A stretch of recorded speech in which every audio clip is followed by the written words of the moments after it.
Ek sal weer op pad hof toe vandag. Dis nou byna 2 jaar wat ons met hierdie saak besig is. Nog niks het regtig gebeur nie. 2 landdroste het hulle self al onttrek aan die saak en elke keer moes ons maar net oorweeg begin. Ons het hoeveel uitstelle gehad en ek meen al wat basies gebeur het is honderde duisende rande wat gespandeer is en daar's een getuie nou na 2 jaar van die staat, die brigadiervrou, ouerige vrou van Pops in Limpopo. Sy het getuig die vorige keer hoe François aangerand het. Sy moet nou kruisondervra word deur ons regspan. So ons voorsien dat die volgende 2 dae wat die saak uitgesit is, maar daar rondomtrent gaan. Sy het maar baie verdoemende getuienis gelewer rondom haar weergawe van gebeure wat veral vir François geraak het. Ek natuurlik weet nie, ek het nie gesien wat sy gesien het nie. So ek weet nie wat om daarvan te sê nie, maar hoe dit ook al sy, dis maar 'n slegte ding en op die einde 2 jaar later, 'n mens kyk terug en jy besef die saak gaan seker nog 2 jaar duur, want ek meen een getuie het miskien 20% van haar getuienis klaar gemaak en die staat wil 7 of 8 roep en ons gaan seker 'n klomp roep en almal moet kruisondervra word.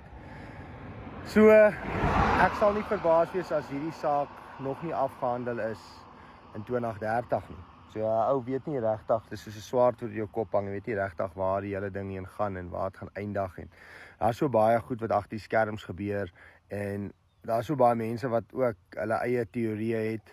Ek onthou ek het eendag met Neil de Beer gepraat en hy het vir my gesê hy's baie diep bekommerd oor die 2 landdroste wat onttrek het, want die eerste een het onttrek as gevolg van 'n rede dat hy om 3 sken, maar nie regtig om 3 sken nie, is maar iemand wat landdros wat in dieselfde dorp as om 3 bly. Dit was sy verskoning en sy rede, ek dink hy was net nie lus vir die saak nie. En die ander landdros het ook onttrek oorhaastig omrede sy ander verpligtinge het na die saak ook reeds begin het. En ek het gehoor, alhoewel sy baie moeilik en baie streng is, is sy 'n baie goeie en regverdige landdros. En nou het ons die huidige landdros en ek onthou, Neil het eendag vir my gesê, die feit dat landdroste onttrek vir al 2 is nie 'n goeie teken nie. Dan beteken dit daar's druk van bo af op hulle. So ek weet nie, hy's seker ingelig gewees oor die tipe sake. So ouers maar bekommer daaroor. Ek het die vorige keer toe ek die video gemaak het, met die hofverskyning het baie mense gesê, ag man, stuur jou bankbesonderhede daar. Maar ek wil tog ook sê, daar is ander ouens ook op hierdie saak. So as enigiemand sy hart voel om iets by te dra, ek sal my bankbesonderhede hier op die skerm sit, maar onthou maar daar's ander ouens wat ook in die saak en ek dink almal van ons ly maar op die einde van die dag finansiëel hieronder. En dis nie net die hofonkoste nie. Ek is weg van die werk af. En die boerdery staan stil in die tyd op die einde van die dag. Is 'n swaard wat oor jou kop hang. Dis voorbereiding. Dis maar net 'n slegte storie. Ek wil vir julle sê. Maar nietemin, baie dankie vir almal se ondersteuning sover. Dit word opreg waardeer. En ons sal maar sien wat vandag gebeur. Ek sal 'n bietjie later 'n video maak en dan sal ek ook of vanaand dan sal ek maar 'n bietjie gesels oor wat vandag gebeur het. Baie dankie vir almal van julle se gebede en ondersteuning. Dit is ook maar moeilik om inligting uit die hof uit te kry want die landdros het gesê niemand mag foto's daar binne neem nie. Koot van der Reis van Boer Media was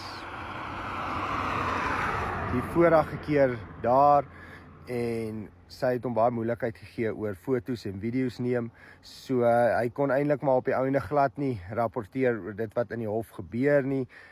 Sy's baie streng. So dit is ook 'n interessante. Ou weet nie wat die agenda daar agter is nie, want gewoonlik is dit mos 'n deursigtige saak en is nie veronderstel om 'n sensitiewe saak te wees dat 'n identiteit weerhou moet word nie, maar in die geval wil die landdros glad nie toelaat dat daar foto's geneem word nie.